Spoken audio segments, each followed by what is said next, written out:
Hello everyone. Welcome once again to Channel Name.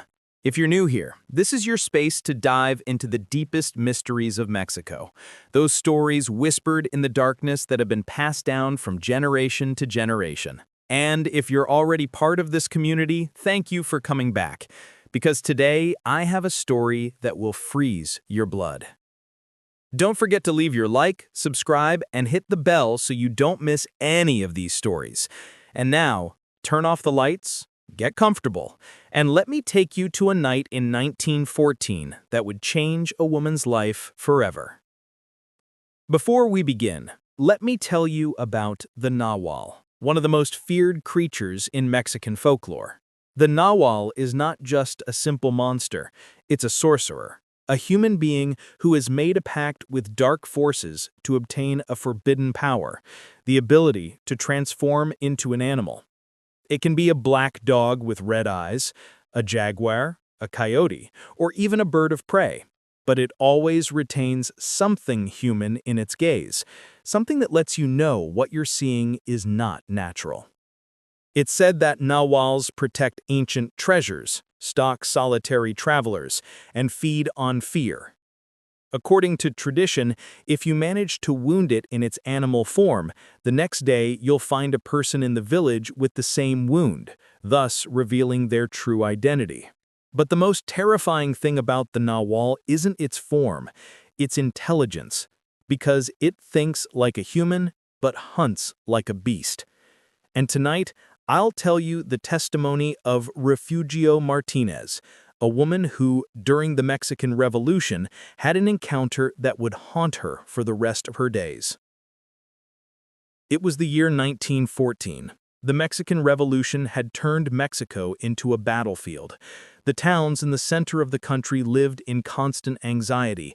You never knew if at dawn the Federals, the Zapatistas, or simply bandits disguised as revolutionaries would arrive. Refugio Martínez was barely 23 years old. She was a midwife in a small town in Morelos, and that October night she had received an urgent call. Doña Esperanza, a woman who lived at Las Cruces Ranch, was about to give birth, and the delivery was getting complicated. The ranch was almost 2 hours away on horseback along a path that crossed through the woods. Refugio didn't want to go alone, but all the men in the town had either fled or joined some faction. There was no time to waste. "Fear doesn't bring children into the world," she told herself as she saddled Lucero, her chestnut mare. She took her bag with medicinal herbs, an oil lamp, and something her grandmother had given her years ago, a blessed rosary and an obsidian stone. "In case you encounter something that's not of God," the old woman had told her with a serious look. Refugio left at nightfall. The path was barely visible under the light of the waning moon. The crickets sang, and occasionally the distant howling of coyotes could be heard. Everything seemed normal, until she reached the clearing of the Ahuete. There, in the middle of the path, she saw it. An enormous dog, black as the night itself, but its eyes glowed with an intense red, like burning embers. The animal didn't move. It just watched her. Refugio felt Lucero getting nervous, neighing and backing up. "Come on, get out of here," Refugio shouted, trying to appear brave. But the dog didn't move. Instead, it began to walk in circles around her, always watching. And then something happened that she would never forget. The dog stopped in front of her and, with a guttural, almost human voice, said, "You shouldn't be here, Refugio." The young woman's heart stopped. That thing knew her name. Lucero reared up and shot forward. Refugio could barely stay in the saddle as the mare galloped desperately down the path. She looked back and saw the black dog running after them, but not like a dog. It ran on 2 legs, with grotesque movements, half animal, half human. "Holy Virgin, protect me," Refugio screamed as she clung to the reins. Then she remembered her grandmother's words. With trembling hands, she took out the obsidian stone from her bag and threw it backwards. The stone fell on the path just as the creature was passing over it, and the Nahual howled with a sound that seemed to come from hell itself. It stopped dead, as if an invisible barrier was holding it back. Refugio didn't stop riding until she reached Las Cruces Ranch. She arrived drenched in sweat and trembling, but she arrived.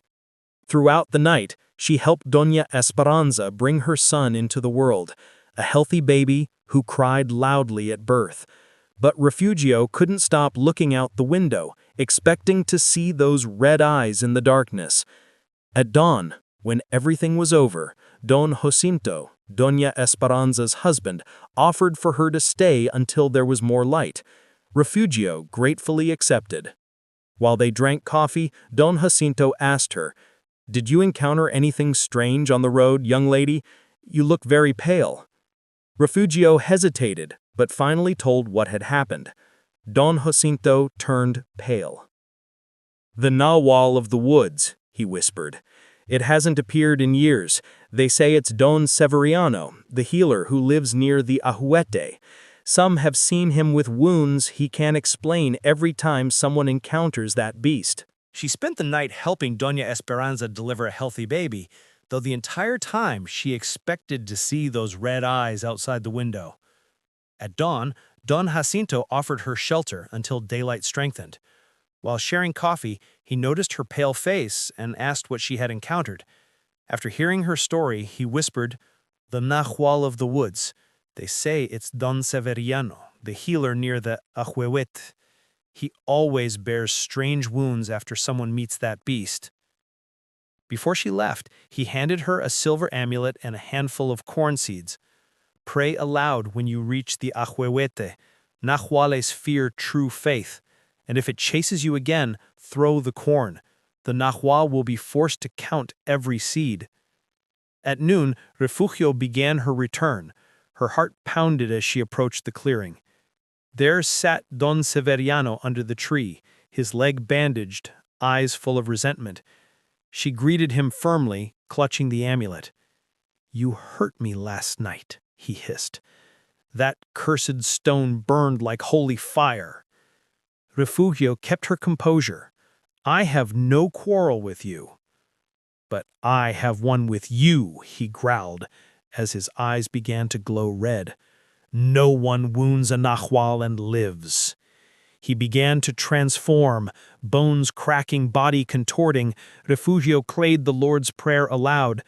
Don Severiano flinched, struggling to maintain his form. She tried to pass, but he blocked the path and lunged at her with supernatural speed, half man, half beast, unable to complete the transformation due to his old wound. Refugio fled on Lucero as the grotesque creature gave chase, limping but fast. As she neared the end of the clearing, she heard the growls getting closer. The black dog, dragging its injured leg, burst from the trees with hatred burning in its red eyes. Refugio threw the corn seeds behind her. The creature stopped immediately and began to count them in a disturbing voice, part human, part animal. 1, 2, 3... She escaped while its voice faded behind her. 97, 98.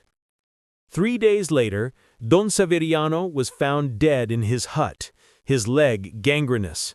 In his hand, he held exactly 100 corn seeds. Refugio lived to be 87. She continued delivering children throughout the revolution, but always carried her obsidian stone, corn seeds, and rosary. When asked why, she simply replied, "Because light must always be prepared to face darkness." This story teaches that even in dark moments, when fear threatens to paralyze us, a guiding light always exists: faith, ancestral wisdom, or the courage to continue. Refugio wasn't a warrior, but she had determination and intelligence. Legends remind us that even in encounters with the unknown, we can prevail if we stay calm and remember who we are. And that's tonight's story. I hope it gave you goosebumps. Tell me in the comments, do you know any Nahual stories? Have you experienced anything strange on a lonely road? Don't forget to like, subscribe, and share with someone who enjoys mysterious tales. Every